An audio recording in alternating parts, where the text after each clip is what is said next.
पाकुड़ पहुंची सीपीआईएम के polit bureau सदस्य वृंदा कारक ने राजमहल लोकसभा से सीपीआईएम प्रत्याशी गोविंद सोरेन के पक्ष में वोट देने की अपील की। इस दौरान वृंदा कारक ने केंद्र सरकार पर जमकर निशाना साधा। वृंदा कारक ने 10 वर्षों के मोदी शासन पर भी जमकर हमला बोला। कहा कि केंद्र की वर्तमान सरकार संविधान को नष्ट करने पर है।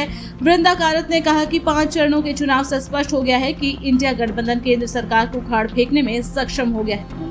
केंद्र सरकार पर ईडी, सीबीआई, इनकम टैक्स जैसी स्वतः संस्था का दुरुपयोग करने का आरोप लगाया है। कहा है कि ये पहला अवसर है जब चुनाव घोषणा के बाद 2 अलग-अलग राज्यों के मुख्यमंत्री को सत्ता का दुरुपयोग करते हुए जेल भेजा गया। वृंदा कारक ने राजमहल लोकसभा क्षेत्र से भारतीय कम्युनिस्ट पार्टी मार्क्सवादी के प्रत्याशी गोविंद सोरेन को चुनाव जीतने की अपील की। देखिए, इसमें मुख्यतः 2 मुद्दे हैं। पहला मुद्दा ये है कि ये लोकसभा के चुनाव है।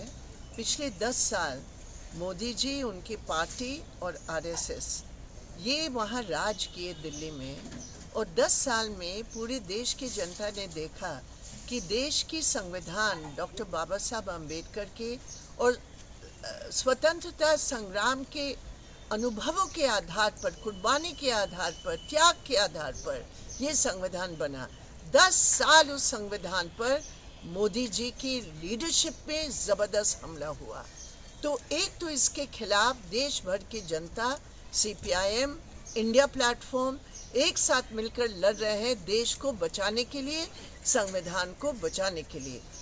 सिर्फ एक चीज मोदी जी के जमाने में 400 पार हुआ, वो है गैस का सिलेंडर का दाम।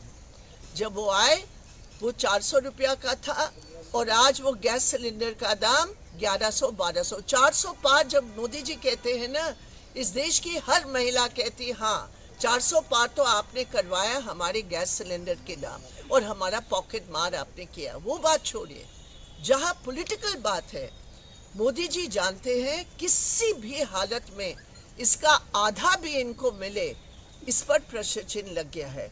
इसलिए मोदी जी खुद ही मोदी की गारंटी की बात बोलने भूल गए। वो खुद ही मोदी की गारंटी नहीं करते हैं। अभी केवल और केवल नफरत के आधार पर देश को विभाजन करने के भाषण और वक्तव्य देते हैं। ये हमने कभी भी अपने इतिहास में, देश के इतिहास में कभी नहीं सुना कि देश की प्रधानमंत्री इस प्रकार की नफरत भरे भाषण देंगे और इलेक्शन कमीशन चुप बैठे हैं। ये बहुत ही खराब है, हानिकारक है हमारे देश की संसदीय प्रणाली के लिए। सीएम के साथ जो हुआ है ये जबरदस्त अन्याय है।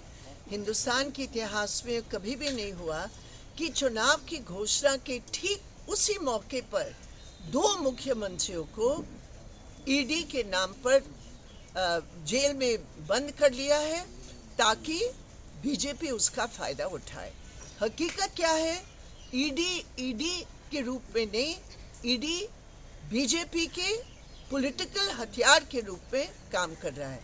इसलिए हेमंत सोरेन की गिरफ्तारी की, अरविंद केजरीवाल की गिरफ्तारी की, हमने सख्त इसका विरोध किया, सीपीआईएम वामदल।